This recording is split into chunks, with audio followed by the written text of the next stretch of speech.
Kinsa gyud ang isugo nga mobunyag o pila gyud ang bunyag. Mao na atong nabahaw dato miaging semana. Mga isugo sa lang kasimbahan ang isugo ni Lord Jesus nga mamunyag. Ang iya halang gitukod. Buot pasamot ang bunyag nga namunyag piki na. Ang saksi ni Juba nga namunyag piki na. Bautismo na ilang gamiton. Di man sila matuog bunyag. Bautismo lang. Una gingon mga isong lahi ang haos, lahi ang balay. Ang bautismo mga isong kina sila na sa English baptism, sa Binisaya bunyag. So kung ngayon ang tao ang lahi ang bunyag, lahi ang bautismo, una gingon mga isong na little knowledge, no? O sa basta little knowledge, dangerous na siya. Unang tontoon yung tagamay. Kaya mo gawas na lahi ang bahaos, lahi ang balay. Kung ngayon ang lahi ang bautismo, lahi ang bunyag. Now, si Lord Jesus mga isuon din na sa simbahan na gitukod o iyang isugo nga mamautismo sa tanang tao. So kung ang magbautismo sa usa ka tao, baptis sa Manista, Postcrel, mini na, dili na tinod na Christian. Baptis o uban pa, Pentecostal, mini na. Kaya ang tinod nga mabautismo, kana lang gitukod ni Lord Jesus na nailan sa pagtawag o simbahang Katoliko. Now, babasa pa sa Bible na si Lord Jesus nunay gitukod na iglesia sa English Church o yung isugo nga mamunyag o mamautismo sa tanang tao. O nasig sa ito magkaisonan ng mga bago-pan, no? Bago-pan nagtuon o wala pa kayo kabalo. Now, gingon din eh.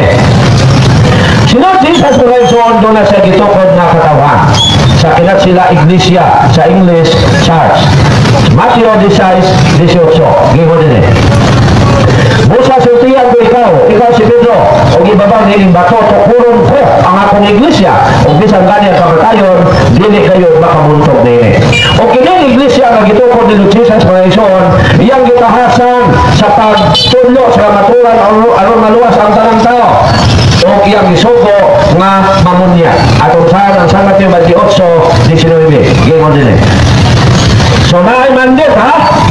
Busa panlakaw kamo atos tanang katawan sa tibuok kalibutan.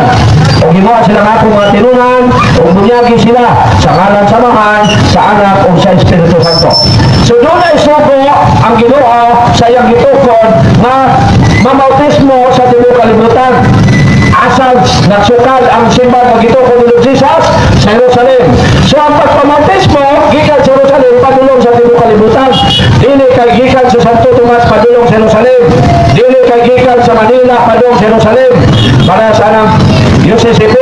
Dili kay gikan China padulong sa Jerusalem para sa Kambunagin.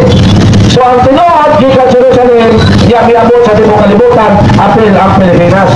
So pero now ang nakanindot mga isuon kung ang simbahan na gitukod ni Lord Jesus may magbautismo nato kay maluwas ka. Pero mili na pundo di ka maluwas, delikado pag maingkas. Gingon din sa Marcos 16:15.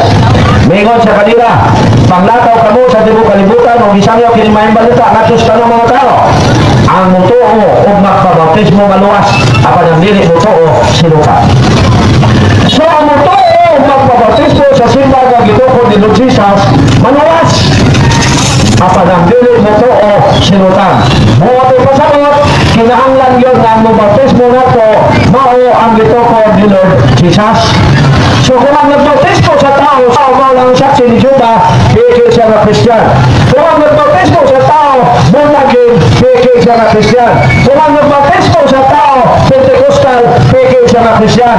Kaya ang gitukod sa Ginoo lang mo yung mabautismo, aron mahimong Christian ang tao. So wala mga igsoon, no? Ang gitukod lang ni Lord Jesus mo yung bautismo, aron mahimong Christian ang tao. So ang mutuo magpabautismo sa simbahan na gitukod ni Lord Jesus, maluwas. Ang question pag-itaron mga igsoon, pila man diay kabautismo ang gisugo o pila man diay kabautismo ang dawaton sa usa ka tao. Mga igsoon, usa lang kabautismo ang dawaton sa tao.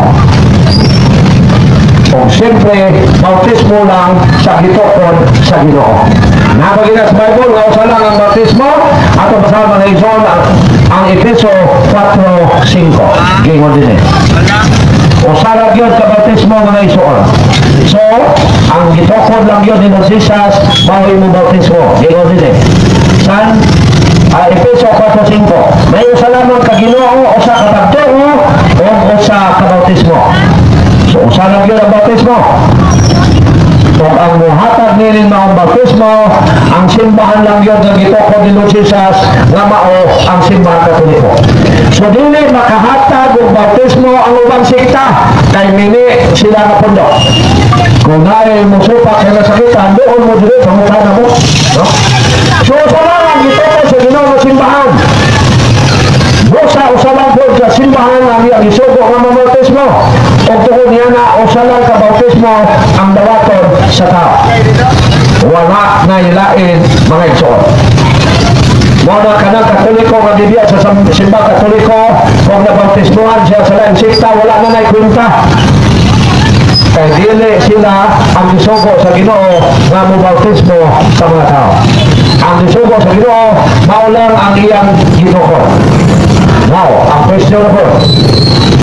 Nganong dili naman himuon sa suba ang bunyag o dito sa daghang tubig? Kay mao manay gihimo sa mga mini nga mga pondo. Nga dito yun sa swimming pool, sa dagat o sa suba o sa sapa bautismuhan. Kaya according to them, si Lord Jesus Christ miubo sa sapa. Ato masaw na kaigsoon ang ilang gigamit na si Lord Jesus miubo sa sapa. Mamana ilang gigamit, no? Ang San Mateo 3, 16, 17. Gingon din eh. Kung daghang Katoliko ilang nadala, kaya ang bunyag sa simbahan nga dito ko ni Lord Jesus, pwede man himuon sa simbahan, pwede po himuon sa suba. Pero kasagaran, diyan na sa simbahan ni Loon. O gano, ato ng sinaw. Mateo 3, 16 nato sa 17. Sa pagkahuman ngayon ng bunyag kang Isos, nihawa siya sa tubig. Kung naabi ang langit, kung nakita niya ang Espiritu sa Diyos, namikon siya daw sa lapati, namitokdong kaniya. So pag-ingon din nga nihawa siya sa tubig, ang conclusion tayo sa mga protestante na kinanglan yung muobog sa tubig ang bunyagan. Ang question, tama ba sila? Ang tubag, mali. Ano man? Mili, mga ilang pundo. Now, o sa may pwede ba na sa simbahan na himuon ang bunyag? O pwede na dili na sa suba himuon ang bunyag? Ato na masawa mga isoon. So, ang gingon sa mga protestante na sa suba lang yung bunyagan, sayop na. Anong sayo? Kay si San Pablo mga igsoon, diha na sa ilang balay gibunyagan. O diha na po siya sa balay na munyag. O diha po sa prisuan na munyag siya. Now, ito sa mga igsoon, na si San Pablo, diha na sa balay niya gibunyagan. Aron matinaw na to, nganong simbahan na o bisan sa bunyagan, labi na gyud sa simbahan. Atong basaw mga igsoon, ha? Ang buhat 9, 18. Si San Pablo diha na sa iyang balay gibunyagan. Isugdo na to. Sa 17, busa niya to sa Ananias, sa balay ni Saulo, sa balay o gipandong niya kang Saulo. Si Saulo man si San Pablo. Busa niya to sa Ananias, sa balay o gipandong niya kang Saulo ang iyang mga kamot. Unya ningon siya, igsoong Saulo ang Ginoong Hesus nga nagpakita kanimo dito sa dalan sa imong paingonan nagpadala ka na ko ano nakakita ka pag-usap. O mukunsan o mapuno sa Espiritu Santo. Yan ya, may nahulog na daw mga Hindis sa isla gikan sa mata ni Saulo. Kung nakakita siya pag-usap, mitindog siya o gibunyagan. So asa gibunyagan si San Pablo, asa siya gibautismuhan, diya ra sa iyang balay. So pwede di ay bisan asa bunyagan. Ang importante, ang nagbautismo, mao ang tinuod na simbahan. Kay bisan pa sa swimming pool, bautismuhan ang tao. Kung ang nagbautismo niya, baptist ni Tudes Minir na mga pundo, wala na'y kwenta. Kay dili ang suba mo'y nakapabalaan o nakapahimong balik sa bautismo. O dili ang simbahan nga gitukod ni Lord Jesus. Mao na mga igsoon. Bisag lungsad na kadiya sa suba, dili na balik kay ang nagbautismo mili man na pundok. Now, si San Pablo, namunyag ba siya diha sa balay o sa presyuhan? Atong masahol mga isoon. So, tila ha, si San Pablo, diha gimunyagan sa iyang balay. So, dili, so pwede diha, ibig na sa bunyagan. So, naman, atong na masahol na bubuan lang o limpyong tubig ang bautismuhan. Pwede na bubuan o tubig, pwede mo ubog kung naidakang tubig. Ang importante, ang nagbautismo, tinukod sa Ginoo. So si San Pablo, yan ba siya sa balay na bautismo? Ato masama mga igsoon, ang buhat 16:31. So din mga igsoon, tinaw din na si San Pablo na bautismo diyan sa prisuan. Okay. 31. Unya siya ang kanang sakop sa iyang panimalay, iwalihan nila sa pulong sa Dios. Yan taknaa sa kagabihon, gihunaran sa tinugyanan sa kanser, prisuhana, ang ilang mga samad, o gibunyagan dayon siya o ang iyang panimalay. So, ang mga napreso, sundalo, managmantay ni San Pablo o ang iyang pamilya, gibunyagan niya sulod sa prisuhan. So, dili niya ay kinahanglan nga sa sumba ng bunyagan ng tao. Ang gikinahanglan nga ang nagbautismo o nagbunyag, mao ang tinuod na simbahan.